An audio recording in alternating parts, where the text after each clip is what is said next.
হায়াত বহুত দাম। খামখেয়ালির এই জিন্দিগি ছেলেরা খুব বেশি বোকামি করতেছে। মানুষ এত বোকা হয় না, মুসলমানের বাচ্চা এত আহাম্মক হয় না, ইমানদার এত পাগল হয় না। তোমরা বেশি পাগলামি করতেছ। এক ওয়াক্ত নামাজ পড়তে মন চায় না, এটা মানুষের বাচ্চা হইতে পারে না, মানুষের বাচ্চা হইতে পারে। মুসলমানের সন্তান এত বড় বেঈমান হইতে পারে না। 365 দিনের এক বছরে কোনো দিন ফজরের নামাজ পড়লা না, ইমানদারের বাচ্চা এত বড় জানোয়ার হইতে পারে না, মুসলমানের ঘরে এত বড় জানোয়ার হইতে পারে না। এত মাতাল, এত পাগল, এত আত্মভোলা ইমানদার হওয়ার কথা। আরে গুনাহ তো হবে বেটা, গুনাহ আমারও তোমারও, জওয়ানেরও বুড়ারও। তো সেটা তো হলো হুচট খাওয়া। কখনো কখনো হয়ে গেছে, আবার ছেড়ে দিছে, তওবা করছে। কিন্তু লাগাতার একজন মুসলমান 30 বছর মিথ্যা বলে, একজন মুসলমান 30 বছর সুদ খায়। কি ভাই, কথা হইল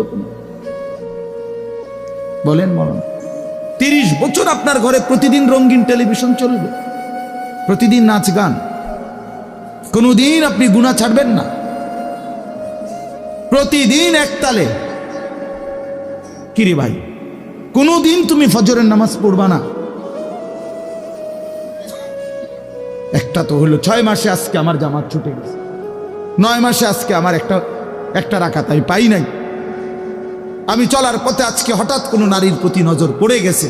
হ্যাঁ, সেটা গুনাহ, কিন্তু সেটা তো হোঁচট খাইলাম, পিছলা খাইলাম, আবার উঠে গেলাম, আবার সংশোধন করে নিলাম। কিন্তু লাগাতার ইমানদার বুঝি সারা রাত উলঙ্গ ছবি দেখে, মুসলমানের বাচ্চা বুঝি সারা দিন মোবাইল নিয়ে নাচ গান, নারী ছবি, জিনা, ব্যভিচার। এটাই জীবন? এটা মানুষ? বলো ভাই, আরে নওজোয়ান বলো, বলো ভাই, এইভাবে আল্লাহকে ভুলে কেমনে মানুষ? এভাবে আল্লাহকে ভুলে কিভাবে? সারাদিনে এক ওয়াক্ত নামাজ পড়তে মন চায় না। মানুষের বাচ্চা হইলে, মুসলমানের ঘরে জন্ম নিলে এত বড় পশু, এত বড় চতুষ্পদ জন্তু হওয়ার কথা না।